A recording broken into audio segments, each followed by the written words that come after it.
الإعلام اللي ينتقد السعودية أو العلاقة السعودية المصرية هو نفسه ينتقد فخامة الرئيس السيسي. العلاقة السعودية المصرية علاقة صلبة قوية في أعمق جذور العلاقات بين الدول، لا تتأثر بأي شكل من الأشكال.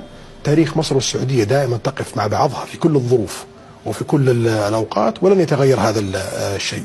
لم يصدر موقف من الحكومة المصرية سلبي تجاه السعودية، ولم يصدر موقف واحد من الحكومة السعودية سلبي تجاه الحكومة المصرية، ولم تتأخر مصر عن السعودية ولا لحظة، ولن تتأخر السعودية عن مصر أي لحظة. هذه قناعة مرسخة ليس لدى القيادة في البلدين بل لدى شعبي البلدين. الإشاعات بلا شك سوف يحاول أعداء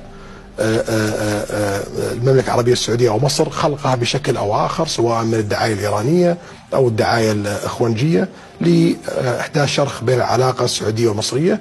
القيادة في البلدين لا تلتفت لهذه المحاضرات وهذه التفاهات.